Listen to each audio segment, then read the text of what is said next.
So I wanted to upload something moderately interesting for my 29th birthday. This is really all I could settle upon. In contrast to the insanely botched launch of NASCAR 21 Ignition, we are instead going to do a 25% distance race in the best NASCAR console game of all time, NASCAR Thunder 2004 for PCSX2, upscaled and played with a Logitech G29 racing wheel.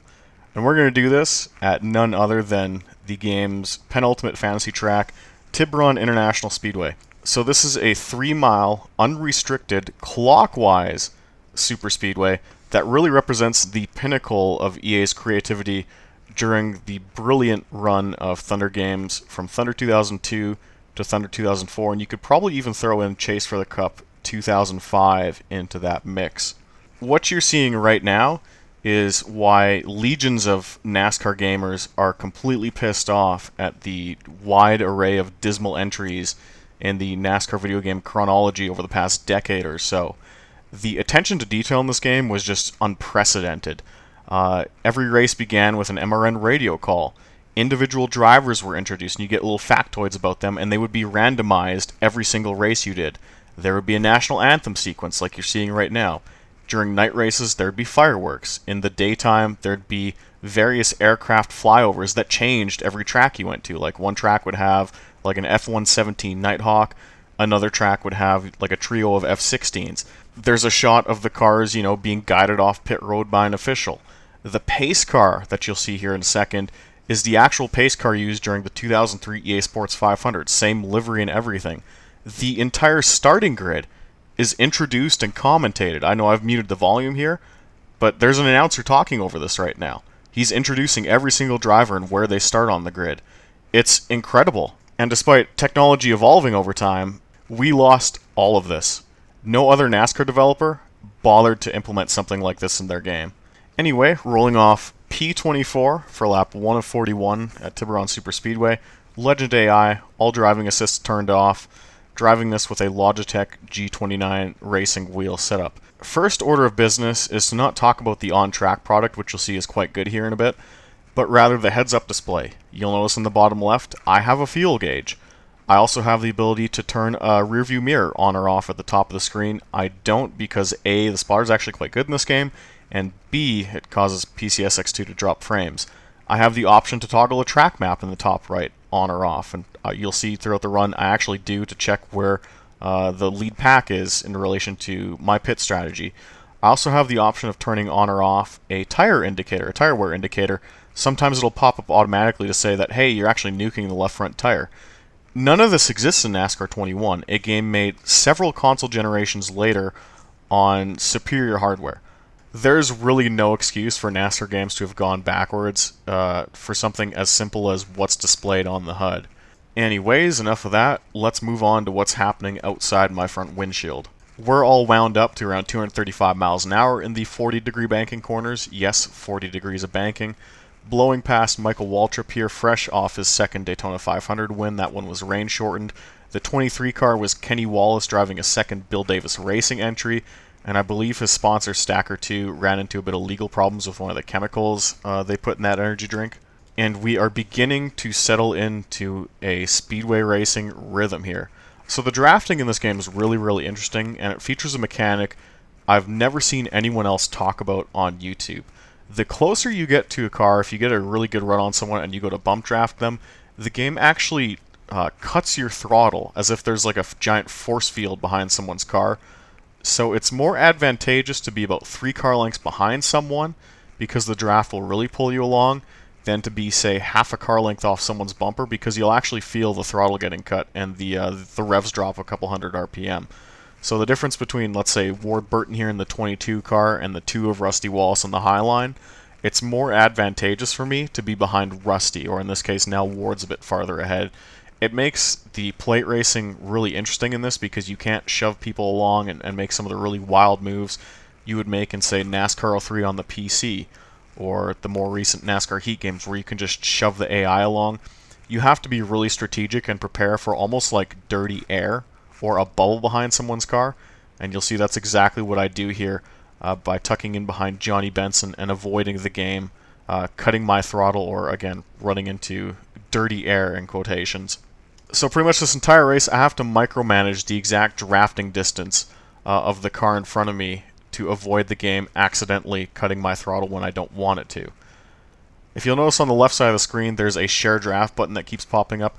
This game had what's called a Grudges and Alliances feature, where if you clicked in R2, you would kind of lock draft with the car in front of you, and you would gain ally points, where late in the race he'd be considered your friend in quotations and be more willing to move over or help you draft your way through the pack on a super speedway track. But if you rubbed into someone, they would become your rival and flat out wreck you, which made short track racing completely hilarious. I don't feel the need to use either in this game. I don't feel the need to dump people, and I don't feel the need to share draft, because I gotta be completely honest with you, I never actually saw it do anything. A lot of people like to praise this mechanic in this game, and yes, it is pretty cool on short tracks because you will get into literal fights with people, and they'll spin you out, they'll like bump you or door you down the straightaway, which is really awesome. I never saw the point on super speedways. I never saw the point on speedways. I just don't use it. Looks like we're making some pretty good progress here. 6 laps into the race, we're already up to P12 from rolling off 24th on the grid. And again, it's just a combination of drafting from a very specific distance behind people, and then knowing when to pull out and fly by them. Here I got to run on Bill Elliott. I know that, okay, within about 2 car lengths, game's going to cut my throttle, so I will pull out just as we head off into turn 3, and look at that, 243 miles an hour top speed just before we dive off into the corner. Stewart's going to be a bit indecisive here and kind of chop us. I'm going to get into his back fender, but doesn't really affect either of us, and we keep going as if nothing happened, which the same can't be said about the same situation occurring in a lot of NASCAR games. Skipping ahead to lap 17 of 41, as you can see, my tires in the top right, the game showed they were worn. The lead pack is thinned out a bit. Mark Martin is your leader by about 5 car lengths over Dale Jarrett. Jarrett's got about 5 car lengths on this small pack of cars, and we are running with both Joe Gibbs cars as well as Ryan Newman on our inside. Everything's working as it should. The outside line has more momentum, so we're flying by Newman. I'm trying to conserve fuel by running in the draft rather than running out front, because I do want to make this race a one-stop race, but unfortunately, we're starting to lose drafting partners. Tony Stewart pulls onto pit road. A chunk of the lead pack has decided to pit early. That's going to put us in 4th, with the current running order being Mark Martin, Dale Jarrett, Bobby Labonte, myself at Brian Vickers' Busch Series car, Ryan Newman when he drove for Penske, and then Bill Elliott in his last full-time season driving for Ray Evernham's team. As I mentioned earlier, the game does a good job letting me know my tires are worn by automatically popping up the car status indicator screen, and then of course flip to the track map to see just how many people have already pit. Unfortunately, my plans of riding in the draft all race to save fuel and make it a one-stop race are going to have to change on the fly, because Labonte's going to go in, Jarrett's going to go in, Mark Martin's going to go in, and I know that because this game actually makes them run the bottom of the track in the corners leading up to pit entrance, showing me that they're going to pit. A lot of games don't do that, and suddenly you're just caught off guard by the AI swerving into the pits. This game also models a very slick apron to kind of simulate how there's like lots of debris and just dust on the bottom of the track. So I come in way too hot because it's tough to get the car slowed down. Like, you can actually feel it kind of wander around under you. And I pick up a 5-second speeding penalty. 70 miles an hour is the pit road speed. I think I came in at like 86, which was an honest oops on my part. I forgot how slick the apron is in this game. So some really awesome attention to detail bits. Because I have a penalty, there really is going to be a NASCAR official basically come out onto the pit stall and hold me for an extra 5 seconds and then wave me through once the penalty's served. Again, lots of NASCAR games don't model this. It's crazy that we had this 20 years ago. Skipping ahead to lap 32, because I only took left side tires in anticipation of my penalty and because I didn't need all 4 tires to get changed, I was able to cycle back out with the leaders and basically just have a normal pit stop, a normal 16 to 17 second pit stop. And again, the plan now, following, I believe, Bobby Labonte and Jeff Gordon, who is my theoretical teammate. I mean, I'm driving the Hendrick Busch Series car right here. The plan is to just save fuel behind them. There are some people who are probably going to watch this and think the AI cars are slightly too spread out and it's kind of a boring race. I do beg to differ. This is more or less what the closing stages of any sort of super speedway race looked like in the late 90s and early 2000s. For example, if you watch the end of the 2004 Daytona 500, there's really just like 5 cars that are in it. It's like it's Junior, it's Kurt Busch, and it's Tony Stewart, and there might be, I think, Scott Wimmers in there too. But there wasn't this giant cluster like you'd see nowadays. It really is just like a handful of cars that are in it. If you caught the notification a few seconds ago, the right side tires are pretty much done, and I did take some wedge out of the car on the first round of pit stop, so it's freeing up pretty nicely for me. I don't have to put as much wheel on corner entry, but at the same time, tires do blow in this game, so it's a bit of a dice roll what I'm doing. And with Gordon pulling off early, that's going to make it really hard for us to save fuel in the draft, and we have to catch Bobby Labonte all by ourselves.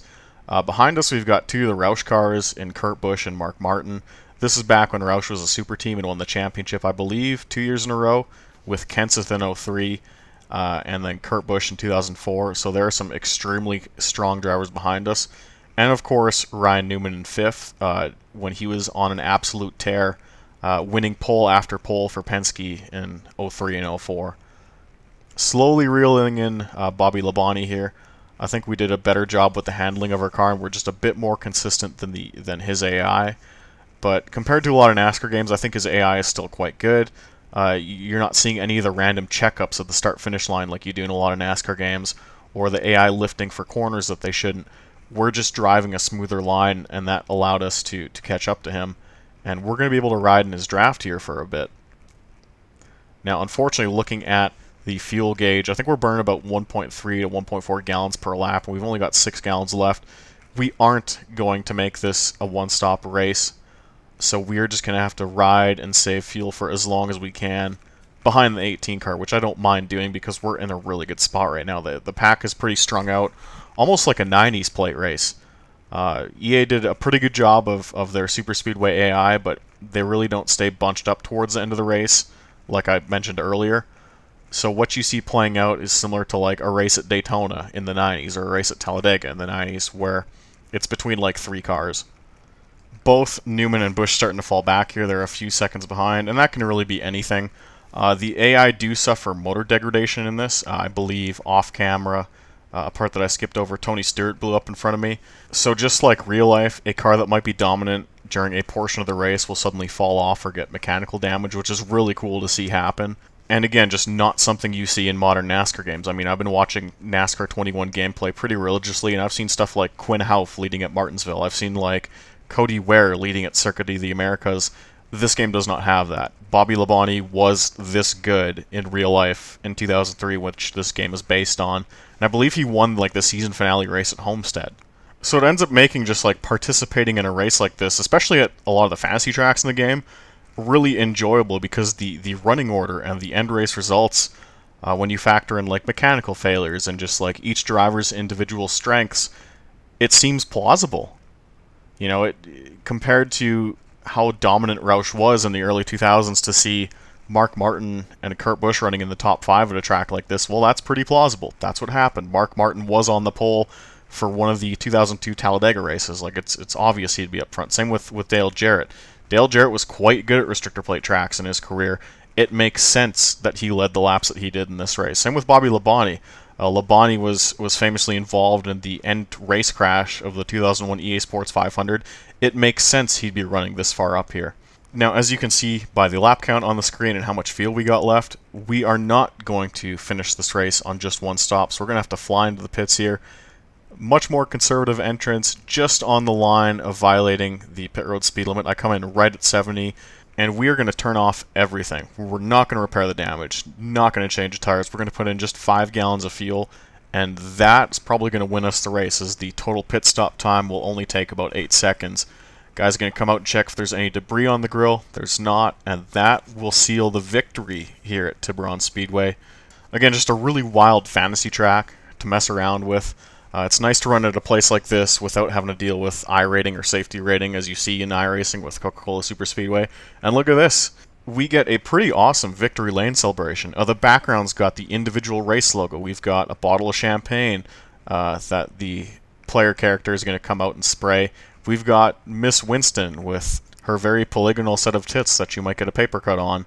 But she's trying her best, and that's all we can ask of her. We've got crew members high-fiving.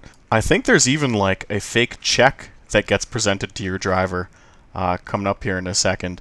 Yep, there's the check for 300 grand, which is honestly not a lot of money for running at a track this dangerous. I think we need to have a talk. We even got a fake trophy. You know, they went out of their way to make a fake trophy for this event. And lastly, the game shows us it's not about the 300 grand that we need to talk to NASCAR about, but the most important thing is the friends we made along the way. That's NASCAR Thunder 2004.